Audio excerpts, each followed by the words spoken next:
Assalamualaikum warahmatullahi wabarakatuh. Bismillahirrahmanirrahim. Alhamdulillahi rabbil alamin. Allahumma salli wa sallim ala sayyidina Muhammadin wa ala alihi wa sahbihi ajma'in.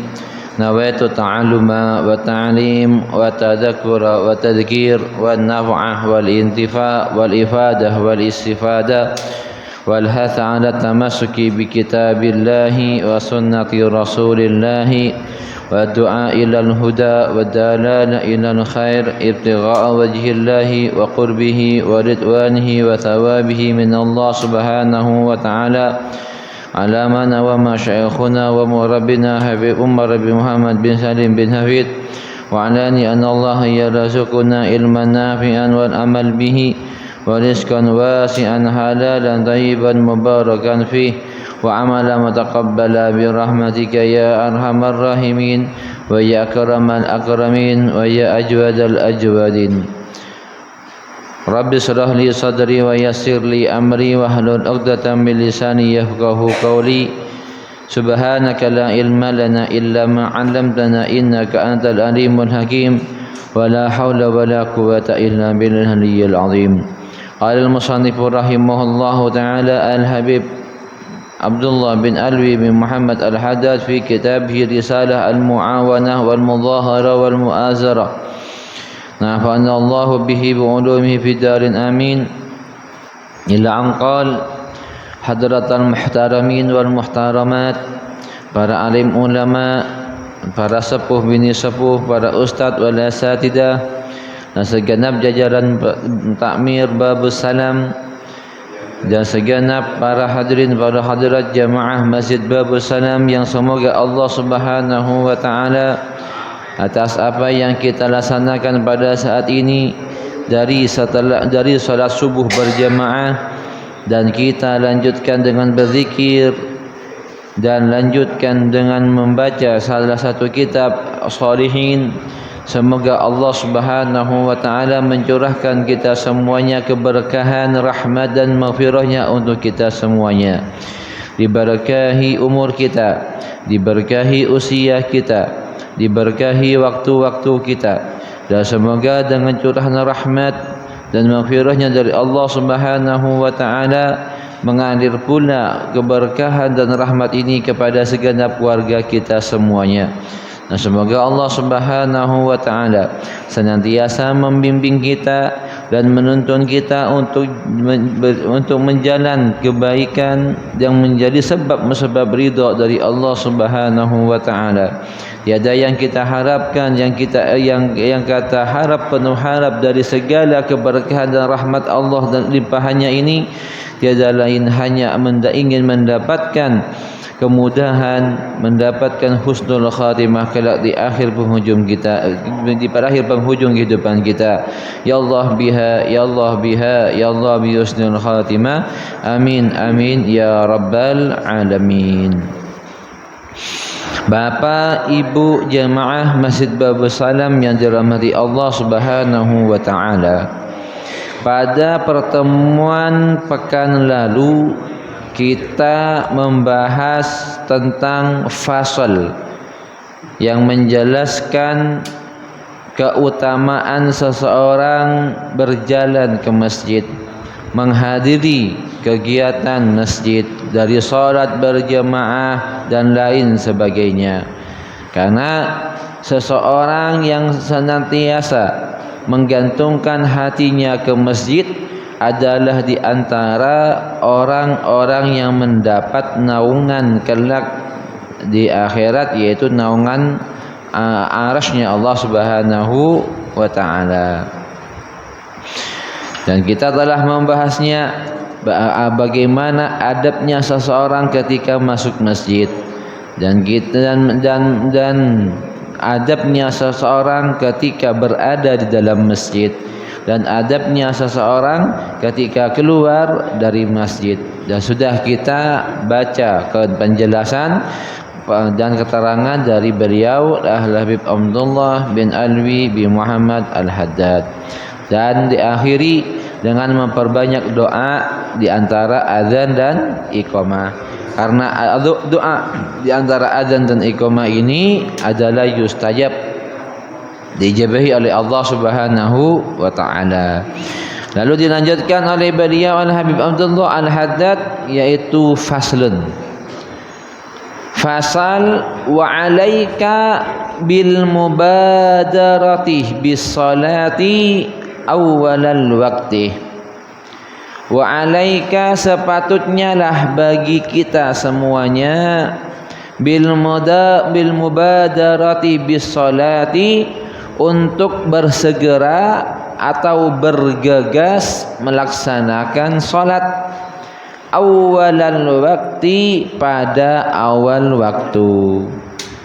Maka kalau kita sudah mendengar azan dari masjid, maka sepatutnya lah kita semuanya untuk segera bergegas menuju masjid untuk salat di awal waktu.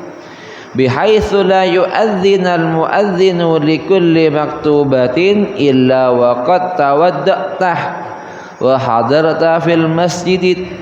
Sekiranya tidaklah dikumandangkan azan setiap dari salat fardu kecuali kita sudah dalam keadaan berwudu dan kita menghadiri salat ke masjid.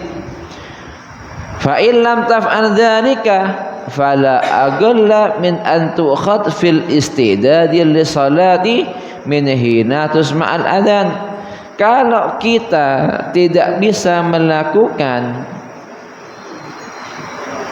hal tersebut, yaitu ketika azan kita dalam keadaan berwudu dan sudah di masjid, kalau enggak bisa, maka minimal kita sudah dalam keadaan siap untuk pergi melaksanakan sholat ke masjid ketika adzan dikumandangkan. Wa qad qala alaihi salatu wassalam, dan sungguh jelas Rasulullah sallallahu alaihi wasallam bersabda, fadlu awwalil waqti ala akhirih kafadlil akhirati ala dunya. Keutamaan di awal waktu, yaitu salat di awal waktu, daripada selainnya, yaitu salat di pertengahan ataupun di akhir waktu, seperti halnya keutamaan akhirat daripada dunia. Kenapa demikian?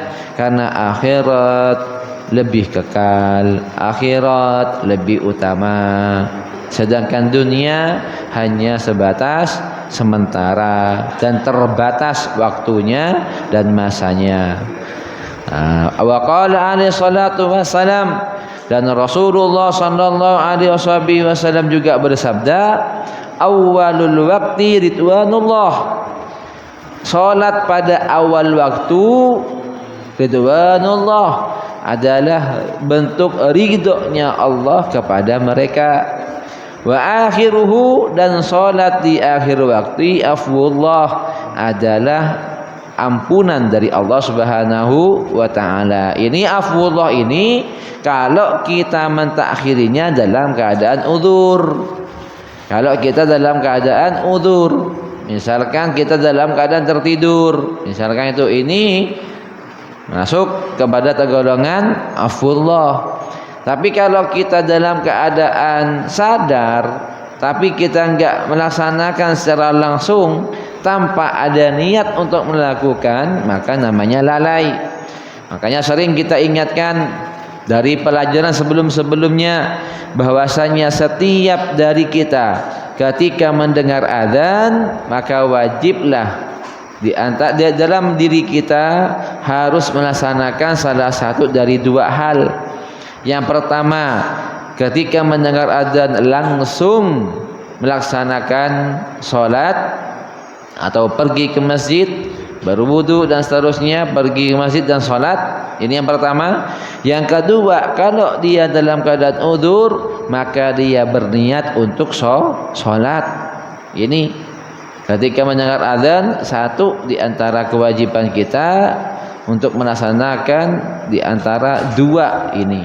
Yang pertama langsung melaksanakan sholat, yang kedua niat untuk melaksanakan sholat. Kalau kita nggak niat untuk melaksanakan sholat, maka khawatir kita menjadi orang-orang yang lalai dalam melaksanakan kewajiban sholat. Nah, disinilah bagi kita untuk mengetahuinya dan kudu sadar ketika kita mendengarkan azan. Kalau masih repot, ya niat melaksanakan sholat. Setelah ini kita selesai, misalkan setelah rapat, setelah pekerjaan selesai, tuntas dan sebagainya. Wa 'alaika bil muhafadzati 'ala sunanir ratibati. Dan sepatutnya lah bagi kita semuanya bil muhafadzah, untuk senantiasa menjaga ala sunanil ratibati, terhadap sunnah-sunnah rawatib. Sunnah-sunnah rawatib ini adalah sholat sunnah yang dilakukan sebelum atau setelah pelaksanaan sholat. Adapun pelaksanaan sholat rawatib yang muakkad, yang dianjurkan, ada 5. Artinya muakkad ini adalah sholat yang tidak pernah ditinggalkan oleh Rasulullah sallallahu alaihi wa ala alihi wasallam dalam keadaan perjalanan ataupun dalam keadaan tidak, yaitu tidak perjalanan. Sholat rawatib tersebut yang pertama adalah qabliyah subuh. Jadi ini adalah qabliyah subuh, sholat rawatib muakkadah. Sholat rawatib yang tidak pernah ditinggalkan oleh baginda Nabi Muhammad sallallahu alaihi wasallam. Dan bahkan saking unggulnya sholat rawatib ini, qabliyah subuh, diriwayatkan dalam hadis, rakaatani qablal fajri khairun minad dunya wa ma fiha. 2 rakaat pada sholat sebelum subuh tadi yang kita lakukan lebih unggul, lebih utama, lebih baik daripada dunia seisi-isinya. Ini muakkadah. Bahkan jika kita tidak melakukan, sunnah dan dianjurkan untuk mengqadainya, yaitu melaksanakannya setelah sholat subuh. Nah, gitu dia boleh dianjurkan. Yang kedua, sholat ratib muakkadah adalah qabliyah dan ba'diyah zuhur. Qabliyah zuhur dan ba'diyah zuhur, 2 rakaat ataupun 4 rakaat. Bahkan dalam hadis disebutkan, barang siapa yang senantiasa menjaga salat qabliyah zuhur 4 rakaat dan ba'diyah zuhur 4 rakaat, maka dijauhkan tubuhnya daripada api neraka. Dan di sini keunggulannya menjaga salat rawatib qabliyah zuhur 4 rakaat atau ba'diyah zuhur 4 dan ba'diyah zuhur 4 rakaat. Minimal kita melaksanakannya 2 rakaat qabliyah dan 2 rakaat ba'diyah. Yang keempat, 1 qabliyah zuhur, 2 qabliyah subuh, 2 qabliyah zuhur, 3 ba'diyah zuhur. Yang keempat adalah ba'diyah maghrib. Ba'diyah maghrib ini adalah salat sunnah muakkadah. Yang kelima adalah ba'diyah isya. Nah, ini adalah salat sunnah muakkadah. Terkait salat qabliyah maghrib ataupun qabliyah isya ataupun qabliyah asar, ini salat rawatib yang tidak muakkadah. Artinya boleh Rasulullah sendiri tidak senantiasa melaksanakan sholat rawatib tersebut ketika di perjalanan misalkan. Akan tetapi ada hadis lain yang memperkuat dari sholat qabliyah asar, yaitu hadis yang menjelaskan rahimahullahu mra'an shalla qablal asri arba'an. Semoga Allah Subhanahu wa taala merahmati bagi mereka yang salat asar 4 rakaat. Ini. Dan adapun salat qabliyah maghrib ataupun qabliyah isya, diperkuat dengan hadis Nabi Muhammad sallallahu alaihi wasallam, ma baina kulli adzanaini, atau kalimatnya kullu adzanaini salatun. Setiap dari azan dan sebelum iqamah dilaksanakan adalah salat, yaitu qabliyah. Makanya terkait qabliyah maghrib ini khilaf ulama. Adapun qabliyah isya enggak, artinya diperbolehkan salat qabliyah isya, silakan, karena waktunya isya panjang. Akan tetapi kalau qabliyah maghrib ini ada dua pendapat dari kalangan ulama. Pendapat pertama, untuk qabliyah maghrib ini tidak dianjurkan. Kenapa? Karena qabliyah maghrib, karena maghrib sangat singkat. Maka alangkah baiknya ketika azan maghrib hanya beberapa saat dan langsung sholat maghrib, sholat fardu maghrib. Ada pun yang mengatakan dianjurkan untuk sholat qabliyah maghrib, ini landasannya hadis yang tadi, ma baina kulli adzanaini salatun, di antara azan sebelum iqamah diperbolehkan untuk melaksanakan sholat. Ini ya, untuk terkait qabliyah maghrib, karena waktu maghrib ini sangat singkat. Coba. La ilaha illallah allati arsyadaka syar'u ila fi'liha qabla al-maktubati wa ba'daha, yang disyariatkan oleh syariat untuk melaksanakannya sebelum salat fardu dan wa ba'daha, dan setelah salat fardu. Wahdar anta tasahal bitarki syai'in minha wa ma fataka minha bi'udhrin fabadir biqada'ih, dan janganlah sampai kita meremehkan, meninggalkan sebagian dari salat rawatib tersebut. Kalau ada salat rawatib yang tidak kita laksanakan karena udzur, maka bersegeralah untuk mengqadainya. Karena salat rawatib ini adalah sebagai tembelan atau tambalan bagi salat-salat kita yang sebelumnya kelak di akhirat. Karena dalam salat itu ketika ada sebagian dari salat kita itu kurang, yaitu kurang khusyuk, kurang khudu, dan kurang dalam sebagainya, maka ditambahlah kesempurnaannya oleh salat rawatib. Bukan salatnya enggak sah, enggak. Kalau enggak sah tetap diperhitungkan dia belum salat. Tapi maksud di sini ditembel adalah dalam kekhusyuannya, dia enggak khusyuk, dia enggak hudur, dia enggak hudu dalam bacaan sebagainya, maka ditambal pahalanya dengan salat rawatib, sehingga lebih sempurna dan lebih baik dalam pelaksanaannya. Karena tidaklah ada suatu perkara sunnah yang lebih utama kecuali sunnah yang dilakukan di dalam sholat. Kenapa demikian? Karena sholat adalah amalan perbuatan taat yang paling mulia. Sholat adalah amalan taat yang paling dicintai oleh Allah Subhanahu wa taala. Kenapa demikian? Karena perintah salat langsung dari Allah Subhanahu wa taala kepada Nabi Muhammad dan kepada umatnya. Jadi langsung dari Allah. Kapan itu? Ketika Isra Mi'raj.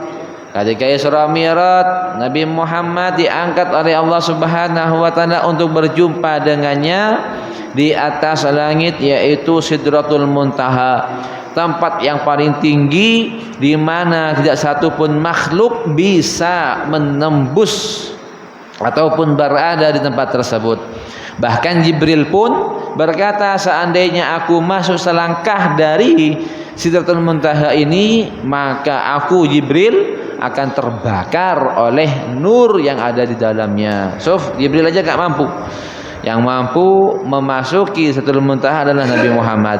Ketika berjumpa Nabi Muhammad dengan Allah Subhanahu wa taala, lantas Allah merintahkan kepada Nabi Muhammad, "Ya Muhammad, laksanakanlah salat." Ini perintah salat. Adapun perintah-perintah yang lain, Allah Subhanahu wa taala merintahkan melalui malaikat Jibril terkait masalah haji. Wahai Jibril, katakan kepada Nabi Muhammad untuk melaksanakan haji. Ini kalau haji. Umrah jamaah juga demikian. Wahai Jibril, katakan sampaikan Nabi Muhammad untuk umrah. Sedekah juga demikian. Wahai Jibril, kabarkan kepada Nabi Muhammad untuk bersedekah. Zakat juga demikian. Perbuatan baik juga demikian. Maka semua perbuatan baik, iktikaf dan sebagainya dari amal soleh tutur kata melalui malaikat Jibril. Tapi kalau solat tidak. Kalau solat Allah langsung yang memerintahkan kepada Nabi Muhammad. Maka disinilah amalan-amalan sunnah yang ada pada solat adalah amalan sunnah yang paling utama daripada amalan sunnah yang lain. Ketika kita baca surat pendek di dalam solat, sunnah hukumnya, maka kesunahan ini lebih utama daripada kesunahan di luar solat. Ketika dalam solat kita ruku membaca tasbih subhana rabbiyal azim wa bihamdi 3 kali, ini adalah kesunahan yang paling utama daripada di luar solat. Ketika kita membaca doa di antara dua sujud, Rabbighfirli warhamni wajburni warfa'ni warzuqni wahdini wa'afini wa'fu anni, ini adalah sunnah yang paling utama yang dilakukan daripada di luar salat. Di sini maka kesunahan-kesunahan yang berada dalam salat lebih utama, lebih baik daripada di luar salat. Wa 'alaika bil khusyu' fi salatika, dan sepatutnya lah bagi kita semuanya untuk senantiasa khusyuk di dalam melaksanakan salat. Apa itu khusyuk? Khusyuk adalah sukunul a'dha wa huduril qalbi. Khusyuk itu adalah diamnya anggota tubuh kita di saat salat. Diam, tubuh kita diam. Yes, ketika Allahu Akbar udah diam. Ojo toleh, lihat kanan, lihat kiri. Memang enggak batal, enggak batal. Ketika kita Allahu Akbar, lihat kanan kiri ngelirik, enggak batal, enggak lihat ke atas ke bawah, enggak batal. Akan tetapi ini adalah salah satu orang yang salatnya enggak khusyuk. Apalagi memperhatikan bajunya seseorang yang ada di depannya. Makanya di sini keutamaannya orang yang salat di shaf pertama, dia fokus. Karena enggak ada sesuatu yang menjadi pusat perhatian dia dalam sholat. Paling hanya tembok yang warna putih polos. Nah, sedangkan orang yang di belakangnya mereka kadangkala memperhatikan orang yang ada di depan. Melihat baju warna-warni di depan dia sholat, satunya merah, satunya putih, sampingnya warna kuning, satunya lagi kotak-kotak dan sebagainya. Maka pandangannya terfokus kepada orang yang ada di depan baju. Makanya sangat disunnahkan, dianjurkan pakai baju polos di saat kita sholat berjamaah, agar tidak menjadi pusat perhatian orang yang ada di belakangnya di saat sholat. Sangat dianjurkan ataupun sunnah, apalagi baju putih. Ini di sini. Maka sepatutnya lah bagi kita khusyuk. Yang pertama khusyuk itu tarakul sukunul a'dha, diamnya anggota tubuh kita di saat kita salat, enggak tolah-toleh. Wa huduril qalbi, dan juga menghadirkan hati. Hati kita hadir di hadapan Allah, hati kita hadir di dalam munajat kita kepada Allah Subhanahu wa taala. Hati kita hadir di dalam pembacaan Al-Qur'an. Hati kita hadir di saat kita ruku, sujud, tumakninah dan lain sebagainya. Ini adalah khusyuk. Khusyuk itu adalah sukunul adha, diamnya anggota tubuh kita kalau kepala menghadap ke arah sujud, enggak toleh-toleh. Nah, di sini. Dan hati kita senantiasa merasakan ada di hadapan Allah Subhanahu wa taala, ataupun meneteni dari bacaan imam yang dibaca. Ini khusyuk. Terus wa huduril qalbi, dan menghadirkan hati kita di saat kita salat. Wa tahsinul qiyam, dan memperbaiki di saat kita melaksanakan salat. Ini khusyuk. Nah, hudurul qalbi, hati kita hadir. Dan tahsinul qiyam, anggota tubuh kita benar-benar fokus dengan pelaksanaan salat. Enggak miring kanan, enggak miring kini, enggak noleh kanan, noleh kini, lirik kanan, lirik kini, enggak. Artinya benar-benar fokus menghadap kiblat. Terus apa lagi? Wa tartilul qiraah wa tadabburiha, dan pembacaan Al-Qur'an secara perlahan-perlahan. Enggak usah cepat-cepat bacaan Quran. Bismillahirrahmanirrahim. Enggak. Ini salat fardu. Nah, di sini baca Al-Qur'an dengan tartil. Apa itu tartil? Tartil adalah bacaan Al-Qur'an yang jelas. Bacaannya jelas.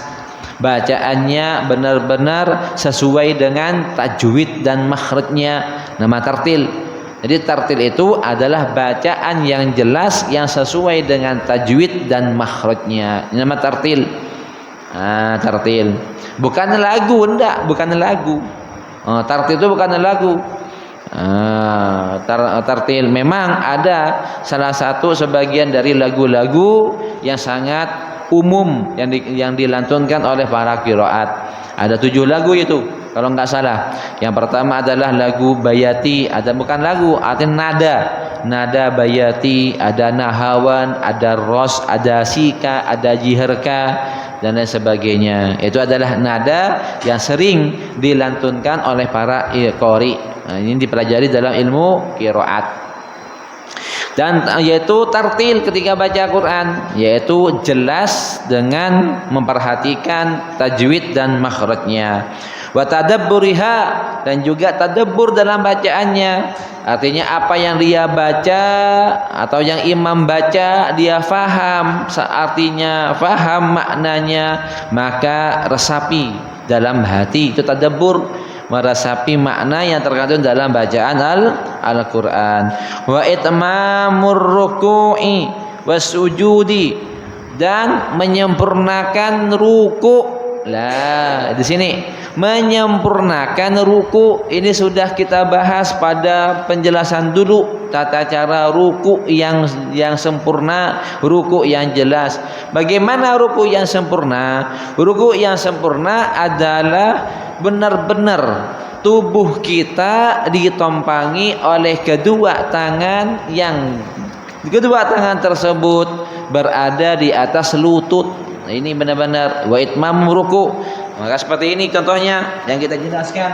Kedua tangan kita berada di atas lutut dan tubuh benar-benar menompangi. Nah, seperti ini. Itmam. Yang tidak sempurna rukunya, kedua tangannya di paha. Nah, seperti ini. Atau di bawah betis seperti ini. Ini enggak sempurna. Nah, yang sempurna adalah di bawah di lutut dan meluruskan, menompangi semua tubuh kita di atas siku ini. Nah, di sini. Enggak gini, enggak, lurus saja seperti ini. Seandainya ada sesuatu di atas punggung kita, maka punggung tersebut benar-benar tidak jatuh. Wasujudi, dan menyempurnakan sujud. Menyempurnakan sujud dengan menompangi anggota tubuh yang 7 tadi, anggota sujud, yaitu dahi, kedua telapak tangan, kedua lutut, dan kedua jari jemari bagian kaki. 7. Di sini kalau laki-laki agak dikit renggang, kalau perempuan agak dikit rapat, seperti itu. Dan tidak boleh meletakkan kedua ini lengan ke tanah di saat sujud, nggak boleh, bahkan sebagian mengatakan haram. Ya, jadi sempurnanya sujud seperti ini misalkan. Nah, maka kita seperti ini. Ini sebenarnya sujud. Jangan haram seperti ini haram. Ini haram. Ya boleh haram ini. Ini sujud. Lagi perempuan ada itu apa? Ini adalah tata cara yang sempurna di saat kita sujud. Nah, di antara kesempurnaan sujud juga harus tumakninah. Di sini yang harus jaga tumakninah. Apa tumakninah itu? Tumakninah adalah diam sejenak untuk membedakan antara sujud dan ruku, antara pergerakan satu dan pergerakan yang kedua. Ini namanya tumakninah, diam sejenak. Diam sejenak untuk membedakan pergerakan pertama ke pergerakan yang kedua. Artinya diam, tumakninah itu. Masanya hanya sekadar subhanallah. Wasairul arkan, dan seluruh rukun-rukun harus disempurnakan. Wal muhafadzah ala sunani wal adabil lati nadabaka syar'u ilal amali biha fi salatika, dan menjaga kesunahan-kesunahan dan adab perilaku kita di saat kita melaksanakan sholat, yang disyariatkan untuk melaksanakannya di saat kita sholat. Wal ihtiraz amma yujibu naqsan fi salati aw yafutu bihi wujudul kamal, dan senantiasa menjauhi dari apa yang menjadi sebab musabab kurangnya kesempurnaan di dalam melaksanakan sholat. Fa innaka idza fa'alta dzalika kharajta salataka bayda'a musfirah taqulu hafizakallahu kama hafidtani. Kalau kita sudah melaksanakan kesunahannya, adabnya, kesempurnaan dalam melakukan ruku dan sujud dan sebagainya, maka sholat tersebut berkata, yang disebut dalam hadis Rasulullah SAW bersabda bahwasanya ketika seseorang telah benar-benar menunaikan kesempurnaan dari sholat, adab, sunnah dan sebagainya, maka sholat tersebut kelak dibentuk sebagai makhluk, lalu dia berkata hafizakallahu kama hafidtani, semoga Allah senantiasa menjagamu, kata sholat, seperti halnya kamu telah menjagaku. Nah, di sini wa illa kharajata sauda'a mudlimah, kalau kita tidak menjaga sholat dari rukun dan sebagainya, maka akan keluar sauda, yaitu hitam, kegelapan di dalam sholat tersebut, makhluk, dan berkata dayya'akallahu kama dayya'tani, semoga Allah menyempelekan kamu, menjauhkan kamu dari rahmatnya, seperti hanya kamu telah menyempelekanku di dalam melaksanakan sholat. La ilaha illallah. Wa qala Hasan Basri rahimahullahu, dan berkata Hasan Basri rahimahullahu, kullu salatin la yahduru fiha al-qalbu fahiya ilal uquba asra. Setiap kali salat kita tidak hadir dalam pelaksanaan salat tersebut, artinya enggak hadir ini, tidak hadir dalam menyempurnakan salatnya, enggak khusyuk, enggak hudur, melakukan hal-hal yang menjadi batalnya salat, hal-hal yang menjadi rusaknya salat, enggak hadir dalam diri kita, hati kita dalam salat, fahiya ilal uquba asra, maka hal tersebut mendapatkan balasan dari Allah Subhanahu wa taala dari keburukan yang kita lakukan lebih cepat.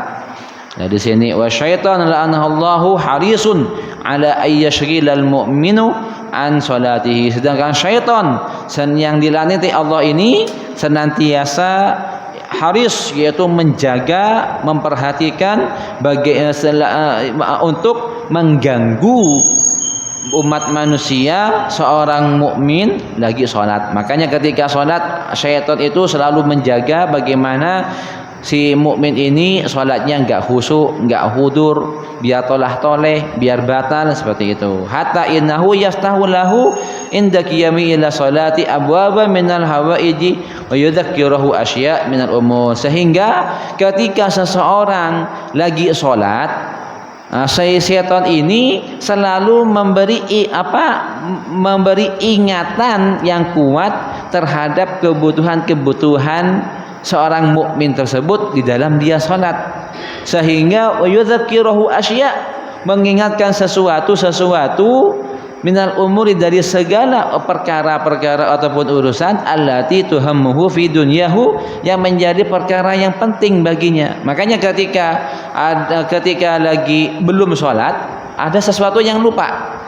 Akan tetapi ketika dia sholat, lalu ingat dalam sholatnya itu, oh iya aku taruh di sini, oh iya aku sepertinya begini begitu. Itu yang mengingatkan adalah syaitan. Kenapa? Agar pikiran kita, hati kita enggak hudur, enggak khusyuk. Dari sini disebutkan di sini, sehingga pikiran kita terfokuskan dengan apa yang telah kita ingat tadi, ya, yang menjadi kepentingan kita dalam melaksanakan hal-hal yang sifatnya duniawian. Oh iya, aku lupa naruh barang, ternyata taruh di sini dalam sholat. Nah, di sini ini adalah perbuatan syaitan. Wa qasdul la'in bidzalika ayyashghilahu fi salatihi, sehingga maksud tujuannya syaitan tersebut agar seorang hamba itu disibukkan dengan pikirannya, keingatannya dalam urusan dunia, sehingga salatnya tersebut menjadi tidak terfokuskan karena pemikiran tersebut wal huduri ma'hu fiha, sehingga dia enggak hudur hatinya terhadap salat. Wa idza lam yahsul lahu dzalika fa innahu ikbar min Allah Subhanahu wa taala. Kalau kita benar-benar fokus dalam salat, maka itu adalah benar-benar pemberian dari Allah Subhanahu wa taala. Walidzalika istahabbal ulama wa rubbama kharaja min salatihi ma'zuran. Walidzalika istahabbal ulama rahimahullahu lil musalli ay yaqra'a inda iradati dukhul fi salati qul a'udzu birabbin nas. Sehingga disunnahkan oleh ulama ketika sebelum melaksanakan salat untuk membaca qul a'udzu birabbin nas, malikin nas, ilahin nas, dan seterusnya. Di sini tahassunan minasyaitonir rajim, sebagai penjaga baginya dari syaitan yang dilaknat. Wa yanbaghi alla taduma fi salatika ala qiraati surah mahsusah ba'da al-Fatihah illa in warada syar'u bihi, wa dzalika ka qiraati alif lam mim sajadah wa hal ata 'alal insani fi subhi yaumal jum'ah, wa hadar an tudawama fi salatika ala qiraati surah qasir kal kafirun wal ikhlas wal muawwadatain. Dan jangan sekali-kali kita senantiasa membaca surat-surat pendek dalam setiap waktu. Artinya maghrib, subuh, surat itu saja, padahal banyak surat yang lain. Dari sini, kecuali ada surat-surat yang dianjurkan untuk membacanya, seperti hanya pada hari Jumat, surat Alif Lam Mim Sajadah dan hal ataka hadithul hal ata adal insan. Ini surat-surat yang dianjurkan. Wa in kunta imaman fal masir ila takhfif al mandub ilai al imam ila hadisin Mu'ad radhiyallahu anhu. Kalau kamu jadi imam, maka jangan sekali-kali berlama-lama jadi imam. Yang secukupnya saja, sekiranya semua makmum ini sepakat masa dari pelaksanaan sholat tersebut. Artinya jangan terlalu panjang-panjang. Baca surat Al-Baqarah misalkan, baca surat Al-Imran misalkan, panjang-panjang sampai si makmum tadi pegel-pegel semuanya. Ini enggak. Baca surat at-takhfif, artinya meringankan untuk makmum. Jangan terlalu kepanjangan. Perhatikan dari hadis Nabi Muhammad SAW dari Mu'ad radhiyallahu anhu amma qauman, bahwasanya Mu'ad ini menjadi imam terhadap masyarakatnya. Fa atala alaihim jiddan, sehingga panjang dia jadi imam, baca Al-Baqarah misalkan.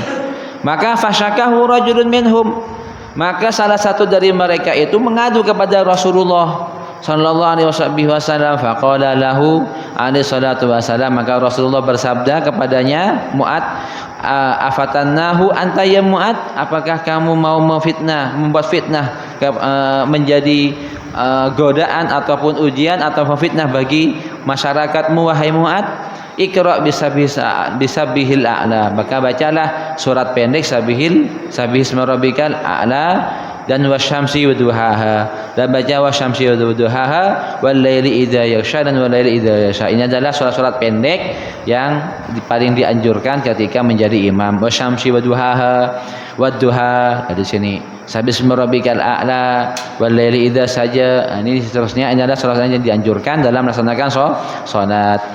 Maka di sini dalam ilmu fikih panjang lama sebentarnya solat itu melihat dari keadaan masyarakat sekitar.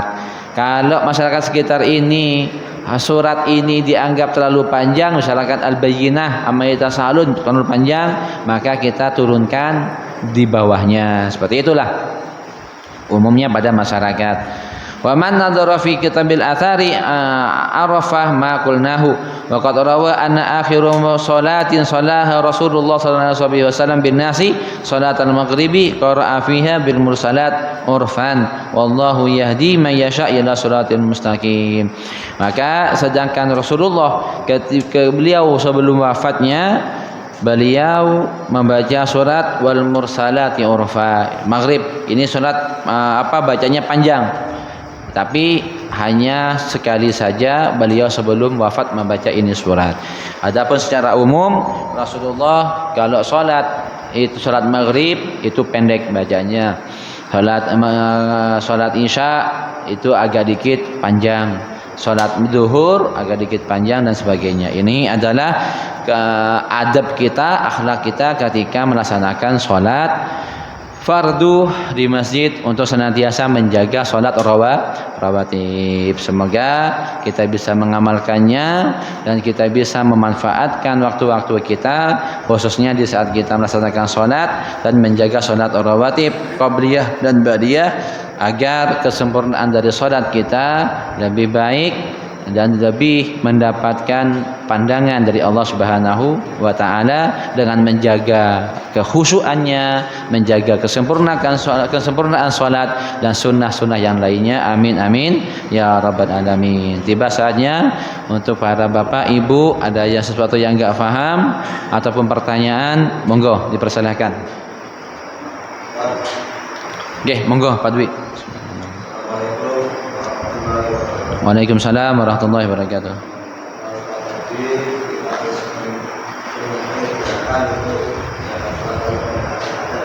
Ya.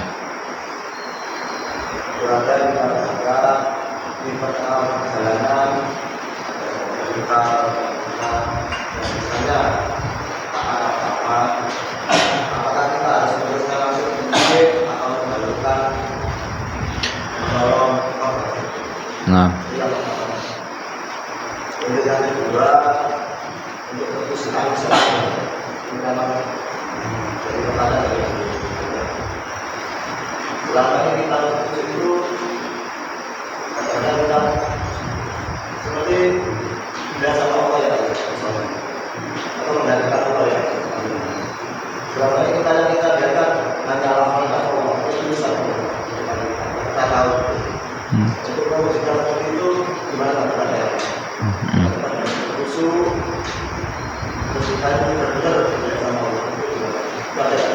ya, Masya Allah. Yang pertama adalah kalau kita tadi dianjurkan ketika kita mendengar adzan untuk bersegera ke masjid menghadiri sholat. Lantas di tengah perjalanan kita mendengar atau mendapati kecelakaan dari saudara kita dan sebagainya. Apa yang harus kita lakukan? Lihat dulu.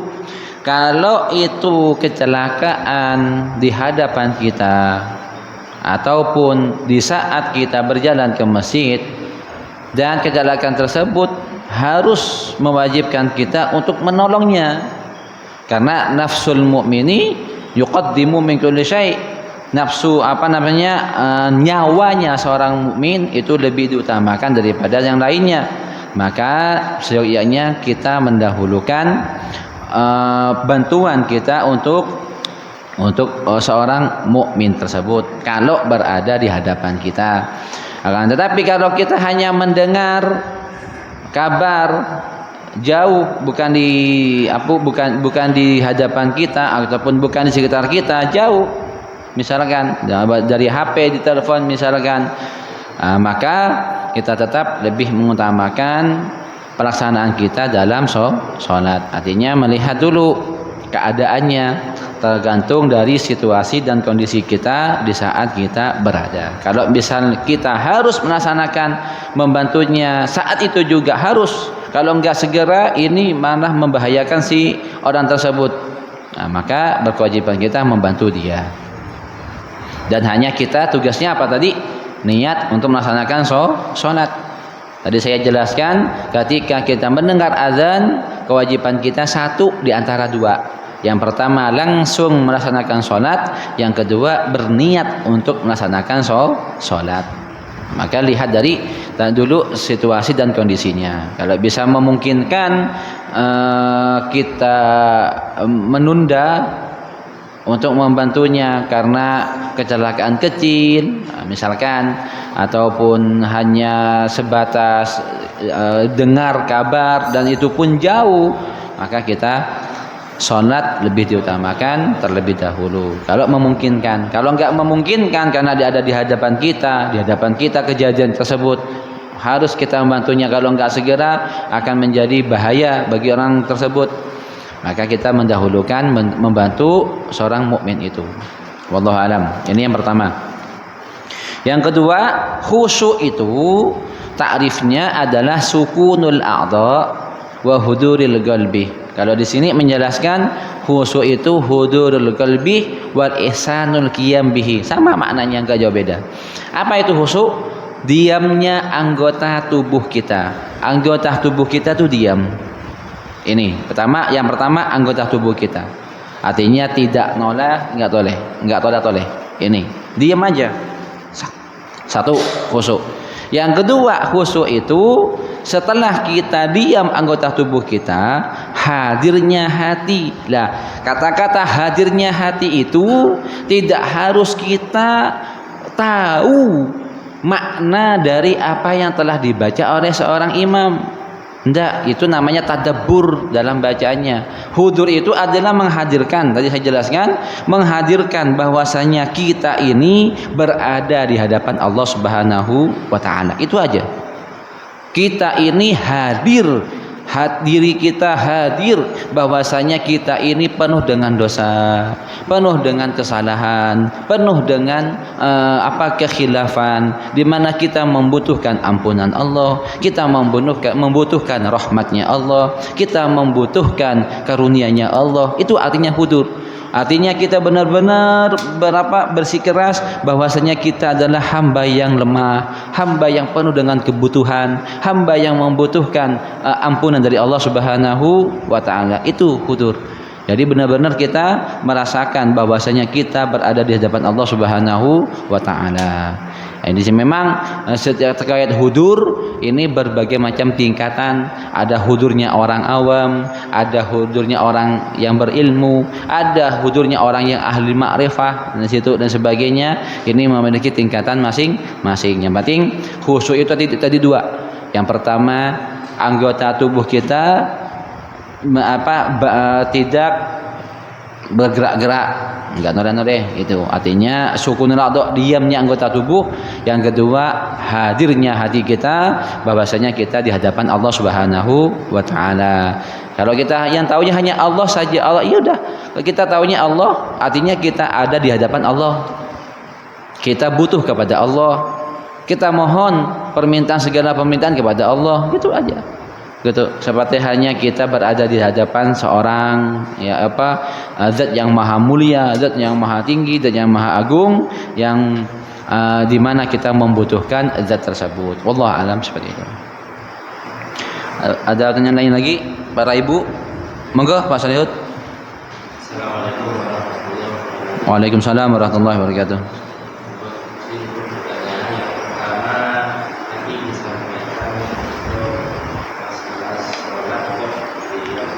Naam. Sebagian pendapat.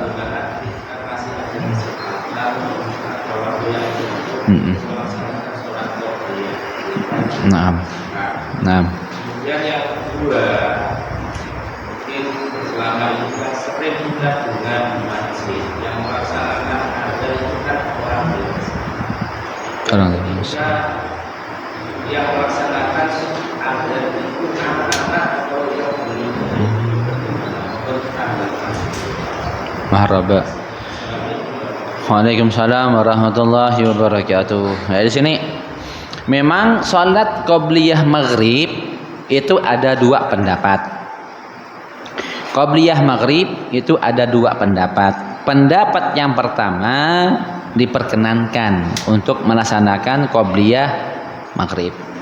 Pendapat pertama diperbolehkan dengan landasan tadi hadis ma baina adzana ini salatun, di antara azan dan iqamah dianjurkan untuk melaksanakan salat. Ini hadis yang pertama. Pendapat pertama diperkenankan. Pendapat yang kedua tidak diperkenankan untuk salat qobliyah maghrib. Alasannya apa? Kata yang mengatakan tidak diperkenankan. Alasannya adalah karena salat maghrib itu pendek. Khawatir kalau mereka sibuk dengan salat sunnah qobliyah, satu orang salat sunnah qobliyah, udah satu rakaat, datang lagi salat sunnah, datang lagi, sehingga molor salat maghribnya. Yang sedangkan salat maghrib itu pendek, dia khawatir menghilangkan keutamaan salat di awal waktu. Itu alasannya yang kedua.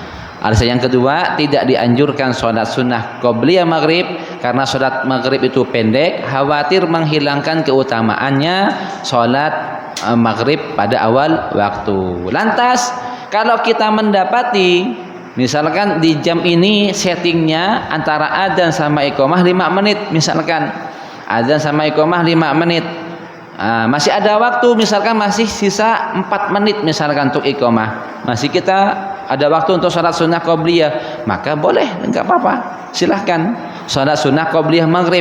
Memakai apa? Pendapat yang pertama tadi. Pendapat pertama yang mengatakan setiap azan dan sebelum iqamah diperkenankan untuk sholat, boleh, enggak apa-apa. Tapi kalau iqamah hampir, misalkan iqamah kurang 1 menit misalkan, karena minimal kita sholat qobliyah itu minimal 2 menit. Nah, maka nggak memungkinkan menyelesaikan ini sholat, maka lebih baik kita nggak usah sholat sunnah qobliyah. Ini kalau maghrib. Tapi kalau sholat sunnah yang lain, contohnya seperti subuh. Kalau subuh jangan 5 menit antara adzan sama iqamah, jangan, eman-eman, kasihan jemaah yang lain yang khawatir mereka terlambat. Kenapa? Karena sholat sunnah qobliyah subuh ini sangat dianjurkan, bahkan menjadi rawatib muakkadah. Sedangkan qobliyah maghrib bukan rawatib muakkadah. Monggo, nggak apa-apa 5 menit antara adzan sama iqamah. Kalau maghrib, qobliyah maghrib silahkan dipersingkat 5 menit antara adzan sama iqamah. Tapi kalau qobliyah subuh jangan 5 menit. Kasihan jamaah-jamaah yang tertinggal, karena qobliyah subuh adalah rawatib muakkadah, rawatib yang sangat dianjurkan, yang tidak pernah Rasulullah tinggalkan. Karena keutamaan tadi, orang yang sholat sunnah qobliyah 2 rakaat qobliyah subuh lebih utama, lebih baik daripada dunia seisi-isinya. Maka muadzin memberi masa, memberi waktu jangka jedah minimal paling tidak 10 menit minimal. Bahkan kalau ditarim itu sampai 40 menit antara adzan sama iqamah. Antara adzan sama iqamah sampai 40 menit ditarim gitu. Bahkan dan ada juga Rasulullah hadis dari Nabi Muhammad, Rasulullah sholat subuh hampir isyraq.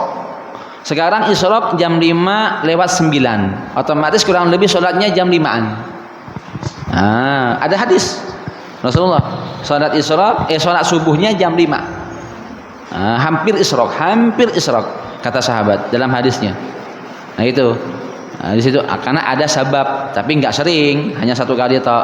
Tapi dianjurkan kalau subuh, karena qobliyah subuh ini sangat muakkadah, dianjurkan paling tidak kasih jeda waktu agak dikit molor antara adzan sama iqamah.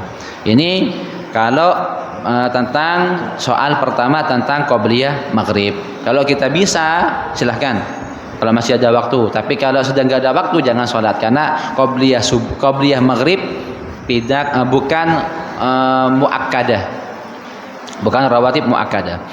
Ini yang pertama, wallahu a'lam. Adapun yang kedua, muadzin, memang muadzin itu dianjurkan dan disunnahkan bagi muadzin. Yang pertama diantara sunnahnya mereka yang dewasa. Satu diantara sunnahnya dianjurkan, bukan ini sunnahnya ya. Sunnahnya muadzin itu yang pertama harus dewasa. Yang kedua dalam keadaan berwudu. Nah, walaupun dewasa tapi belum berwudu, apa? Nah, ini telah melenceng dari sunnah. Sunnahnya adalah yang pertama dia dewasa, yang kedua dalam keadaan berwudu, yang ketiga sunnahnya muadzin dalam keadaan berdiri, bukan duduk muadzin. Berdiri sunnahnya. Yang keempat sunnahnya muadzin menghadap kiblat dengan ketika di saat pengucapan hayya 'ala shalah dan hayya 'alal falah menoleh kanan dan menoleh kiri. Yang kelima sunnahnya muadzin tadi memegang bagian telinga ataupun telinga kanan ataupun kiri di saat adzan. Ini jasa sunnahnya. Adapun selain dari yang disebutkan tadi, muadzinnya masih anak-anak belum balik, apakah boleh azan? Silahkan boleh, tapi enggak sunnah. Artinya khilafus sunnah, meninggalkan kesunahan yang lebih utama. Oh dia muadzin dewasa tapi dia enggak berwudu, boleh, tapi dia tidak melaksanakan sunnah. Bahkan dikatakan oleh orang tarim, mereka yang azan belum berwudu faqad ahraqa buyutihim, dia telah membakar rumahnya sendiri. Artinya maksudnya apa? Masa dia ini muadzin ngajak orang sholat tapi dirinya belum berwudu, belum siap-siap untuk sholat, ya apa? Kayak orang membakar rumahnya sendiri. Nah, di sini dia muadzin dewasa berwudu tapi dia duduk, adzannya duduk, padahal mampu dia berdiri. Boleh adzan boleh, tapi dia telah khilaf sunnah, telah menyimpang dari sunnah. Begitu maksudnya. Nah, maka kalau adzan secara resmi maka dianjurkan tadi yang dewasa berwudu, berdiri, dalam berpakaian rapi dan sebagainya, dan menghadap kiblat dan memegang sebagian telinga. Ini sunnahnya, dianjurkannya. Bagi yang tidak melaksanakan hal-hal tersebut maka keluar dari sunnah. Boleh enggak? Boleh. Ya ada anak kecil, tapi kan kurang pantas, kurang pas, karena ini adalah masjid jami. Jami itu artinya masjid yang dilaksanakan sholat oleh orang kampung, oleh orang sekitar. Nah, di sini silakan. Nah, tapi kalau ada muadzinnya anak kecil sangat tidak dianjurkan. Wallahu a'lam. Monggo Pak Bang. Monggo. Bismillahirrahmanirrahim. Pertanyaan dari jamaah yang wanita, Pak Ustadz. Assalamualaikum warahmatullahi wabarakatuh. Waalaikumsalam warahmatullahi wabarakatuh. Di sini pada kesempatan setelah sholat subuh ini kami ingin menanyakan beberapa hal tentang sholat untuk kaum wanita. Pada zaman sekarang ini lebih utama yang manakah untuk kaum wanita, sholat di rumah atau sholat berjamaah di masjid? Itu yang pertama. Yang kedua, ini ada titipan pertanyaan untuk sujud yang ada di akhir sholat itu kan biasanya agak lama. Setelah imam bangun, jamaah ada yang sholatnya agak dilamakan. Bagaimana tentang hal itu? Mohon penjelasannya Pak Ustadz. Terima kasih. Wassalamualaikum warahmatullahi wabarakatuh. Waalaikumsalam warahmatullahi wabarakatuh. Terkait salat seorang wanita, mana lebih utama, di rumah ataupun di masjid? Dalam nas hadis yang sudah jelas, sebaik-baiknya salatnya seorang perempuan itu di rumahnya, dan sebaik-baiknya salatnya seorang lelaki adalah di masjid. Ini adalah nas secara sharih, secara jelas bahwasanya wanita tersebut lebih utama salat di rumah. Lantas bagaimana kalau di rumahnya tadi dekat dengan masjid? Kalau rumahnya tadi dekat dengan masjid, maka kalau ingin salat di masjid harus menjauhi dirinya dari fitnah. Apa itu fitnah? Fitnah itu yang pertama harus menjauhkan dirinya dari sebab musabab pandangan orang-orang yang melihatnya. Otomatis wanita yang memiliki kemolekan ataupun paras sangat tidak dianjurkan. Tapi kalau wanita yang sudah tua renta lansia yang tidak memiliki kemolekan ataupun paras, tidak diperhatikan oleh orang-orang yang melihatnya, monggo nggak apa-apa menurut Ibnu Hajar dan sebagainya. Sebagian dari ulama monggo nggak apa, silahkan. Nah ini kalau dia itu tadi aman dari fitnah. Kalau rumahnya tadi dekat dengan masjid. Lantas bagaimana kita melakukannya? Salatnya tadi ketika di masjid, ketika iqamah. Ketika iqamah, Allahu Akbar, silahkan ke masjid salat. Habis salat langsung balik lagi ke rumah. Enggak apa-apa, tidak wiritan di masjid untuk wanita, tapi untuk wanita. Karena wanita sangat dianjurkan salatnya di rumah. Karena kalau salat di rumah kata dia alasannya tidak mendapati berjamaah. Memang kalau lebih utama tetap salat di rumah lebih utama. Nah, terkait dianjurkan berjamaah atau tidaknya itu tidak menjadi permasalahan dalam syariat. Bahkan sebagian syariat kalau dia salat di masjid tanpa izin dari suami percuma. Kalau suaminya nggak mengizinkan, dek, misalkan kamu salatnya di rumah saja, nggak usah di masjid. Dia nyeleweng, salatnya tetap di masjid. Sia-sia salatnya. Kalau dia tidak diizini salat di masjid. Dari sini, makanya pada nas secara sore wanita itu dianjurkan salatnya di rumah. Nah, di situ di rumah. Terkait di masjid banyak beberapa hal. Kalau itu dekat dengan masjid, satu. Yang kedua, aman dari fitnah. Aman dari fitnah, dari pandangan lelaki yang memandang dirinya. Kalau dia memiliki paras, maka sangat tidak dianjurkan dan tidak disunahkan untuk sholat di masjid. Tapi kalau sudah tua, nggak memiliki paras dan sebagainya, silakan. Di sini untuk terkait sholat seorang wanita. Adapun yang kedua, memang dianjurkan sujud terakhir itu lebih lama daripada sujud yang sebelum-sebelumnya. Sujud terakhir sangat dianjurkan. Tapi kalau imam sudah sujud terakhir,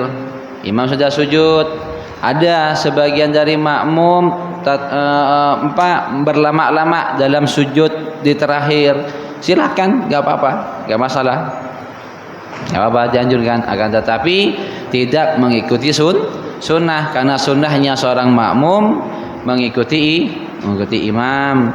Nah, memang sangat dianjurkan untuk berdoa di saat sujud. Aqrabu dalam hadis yang lain mengatakan paling dekatnya seorang hamba dengan Allah Subhanahu wa taala adalah di saat dia sujud. Fa'aktsiru du'a fi, maka perbanyakilah doa di saat dia sujud. Memang dianjurkan untuk sujud terakhir. Begitu ibu-ibu ya. Maka kalau yang pertama tadi sangat dianjurkan. Okay. Melanjutkan dari tadi masalah contohnya dari akan dan koma itu ada pahamnya. Itu sebenarnya nggak boleh. Itu ada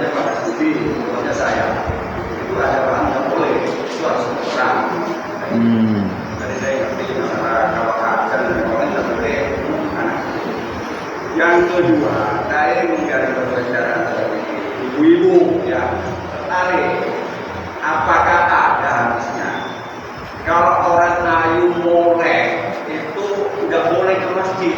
Jadi kalau sampai bersunat mau mati boleh ke masjid. Yang jelek boleh ke masjid. Atau ada hadisnya? Oke. Yang ketiga kan, kalau ada panggilan ada, itu segeralah ke masjid.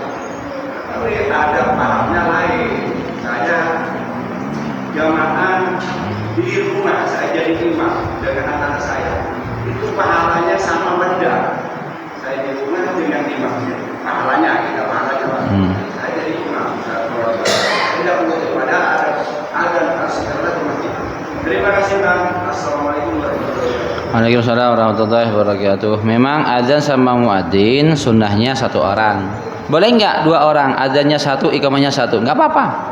Kan sunnah. Perkara sunnah. Ini untuk pertanyaan yang pertama. Muadzinnya memang yang dianjurkan sunnahnya muadzinnya satu, ya iqamahnya ya dia. Itu sunnahnya. Tapi kalau misalkan ada yang iqamahnya A, adzannya A, iqamahnya B, ya nggak apa-apa karena perkara yang sunnah, hanya saja tidak melaksanakan sunnah. Adapun yang kedua adalah kalau seseorang tersebut, pertanyaan dari ibu-ibu tadi, ada nggak hadis yang menyunahkan disunahkan wanita yang punya molek, misalkan yang punya paras, misalkan untuk sholat di masjid? Saya belum menemukan. Saya belum menemukan nas hadis yang memperbolehkan wanita sholat di masjid. Dianjurkan? Enggak ada. Bukan enggak ada, mungkin saya enggak menemukan. Dari kitab Riyadhus Shalihin ataupun Sahih Bukhari dan sebagainya ketika khataman Rajab itu kita enggak menemukan wanita dianjurkan sholat di masjid, enggak. Wanita itu dianjurkan sholat di rumah. Adapun wanita diperbolehkan sholat di masjid hanya ada ngambil beberapa pendapat ulama. Syaratnya tadi tidak sampai menjadikan suatu fitnah perjalanan dia menuju ke masjid, yaitu yang wanita yang enggak bermolek. Tapi kalau wanita yang lansia, monggo, kata tadi pendapat ulama.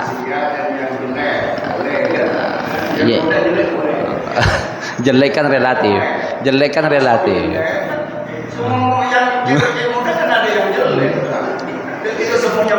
Yang enggak memiliki paras lah yang gitu. Nah, kalau kita ngomong cantik jelek itu semuanya kan relatif. Masing-masing orang punya pandangan. Intinya tidak memiliki paras. Maksud di sini ya lansia, orang tua. Yang sudah tua, lansia kan nggak memiliki paras. Artinya tidak ada keinginan orang-orang. Pak Bambang sendiri nggak mungkin melirik dia, kan gitu.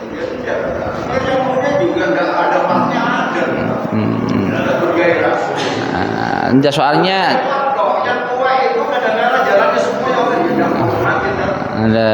ya itu. Ya itu seperti itu. Intinya wanita itu tidak dianjurkan sholat di masjid. Itu intinya. Nah, intinya. Enggak, ini pendapat ulama Pak Bambang. Perlu dipahamin. Secara hadis tidak diperkenankan. Hadis. Tapi ulama diperkenankan. Syaratnya apa? Aman dari fitnah. Apa itu aman dari fitnah? Tidak memiliki paras kecantikan. Itu bukan cantik jelek, enggak. Cantik jelek itu masing-masing orang punya penilaian. Nah gitu. Ini ulama yang mengatakan demikian. Nah, adapun yang ketiga, bagaimana fadilahnya kita ketika adzan sholat di rumah dulu bersama istri, lalu kita sholat di masjid? Memang seperti itu. Karena si istri ini tidak diperkenankan ataupun wanita punya anak perempuan. Itu harus sholat jamaah di rumah. Ya. Oh, sholat di rumah. Di rumah, maksudnya yang saya tanyakan, kan dia sholat saya jadi Iya. imamnya. Ada yang pernah tidak mau masjid. Maksudnya saya, pahalanya sama, jamaah di masjid dan di rumah. Untuk pahalanya, wallahu alam. Allah yang maha tahu. Karena saya bukan malaikat juga. Karena kalau gini masalahnya, laki-laki itu dianjurkan sholat di masjid. Ya, karena dia memiliki tanggung jawab sholat di masjid. Eman kalau istrinya tadi nggak berjemaah, misalkan begitu, dia sholat berjemaah di rumah bersama istri dan anak perempuannya. Tapi dia tidak ke masjid, misalkan nggak ke masjid, dia mendapatkan keutamaan di sholat awal waktu di situ, tapi nggak mendapat keutamaan berangkatnya ke masjid. Begitu. Ya pahalanya ya kita nggak bisa mengukur, kita nggak bisa ngitung. Karena kita nggak bisa ngukur pahala besar, pahala kecil gitu, nggak bisa. Yang intinya dia telah melaksanakan sholat awal waktu di saat itu. Adapun ke masjid, karena ke masjid itu kan pahalanya kan berlipat-lipat dari perjalanannya ke masjid, dari berjemaahnya dia di masjid menghidupkan syiar, dari dia bersilaturahmi dengan jemaah masjid, itu pahalanya berbeda, malah lebih banyak. Tapi kalau mengukur tentang pahala sholatnya, ya wallahu alam, Allah yang maha tahu. Seperti itu. Wallahu alam. Cukup nggih? Semoga kita nggih monggo. Masalah sujud jadi praktek Ustaz. Untuk kakinya gimana? Rapat atau bukan? Tadi tolong dipraktekkan. Iya, saya tanyakan sama Pak ini aja yang lihat kaki saya. Iya. Iya. Kaki dibuka atau dirapatkan? Tidak terlalu rapat dan tidak terlalu renggang, itu aja. Yang jelas adalah harus menempel bagian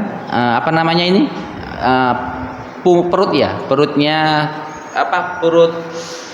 Kalau ini kan punggung, kalau ini telapak kaki ya, seperti ini.